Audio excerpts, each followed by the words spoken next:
मोर video देखुवा ओडिशार अगणित दर्शक मानू मोर नमस्कार। सबुठ उच्चतम गुणर आयुर्वेद प्रोडक्ट केवल निआर ढंग से एवं ओडिया भाषा रे मो चैनल रे ही देखा पाइबे। आज आपण मानकु कौन सी प्रोडक्ट विषय कहबी नहीं, केवल आयुर्वेद शास्त्र जहाँ वर्णित होइछि आयुर्वेद शास्त्र अनुसार आपण को खाद्य निषेध विषय रे कहवाक जाउछि। चलंतु और देर न करी वीडियो को आरंभ करिबा।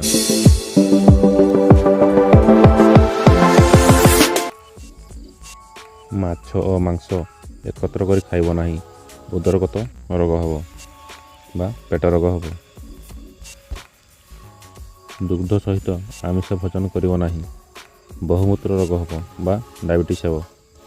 दुग्धरे लुण मिसाई खाइब नाही, वायुजनित रोग हबो बा गैस एसिडिटी हबो।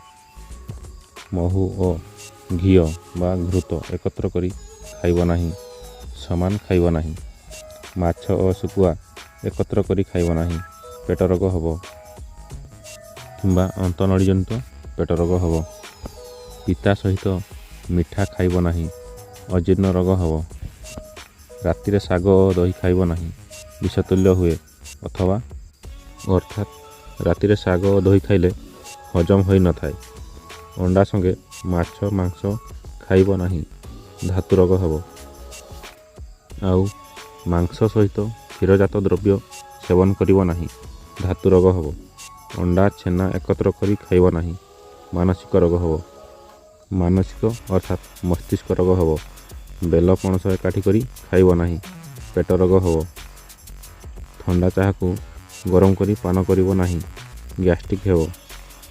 अथवा गरम करथिबा पानी को आउ थोड़े गरम करी पीब नाही, गैस्ट्रिक हेबो। ठंडा खाद्य पुनराय उष्म करी खाइब नाही, अम्ल रोग हेबो अथवा एसिडिक हेबो।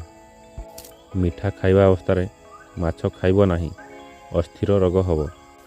मिठा खाइबा संगे संगे अथवा मिठा सहित माछ खाइब नाही, अन्यमनस्क रोग बा अस्थिर रोग।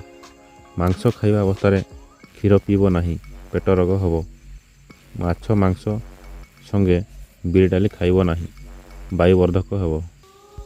माछ संगे हेउ किंबा मांस संगे हेउ बिरि डाली खाइब नाही, वायुवर्धक। यह पर लिखा है एगुड़ी को खाइले विषाक्त, यह भविष्य को रोग एवं गैस्ट्रिक हुए। बजार तेल छुणा द्रव्य खाइब नाही। तेल छुणा द्रव्य एवं आजिका डेट रे फास्ट फूड खाइब नाही। फास्ट फूड जातीय खाद्य तथा Kurkure, Lay's, Maggi, chocolate, pizza, burger, Maggi, chaat, chowmein, roll एसबू फास्ट फूड जातीय खाद्य।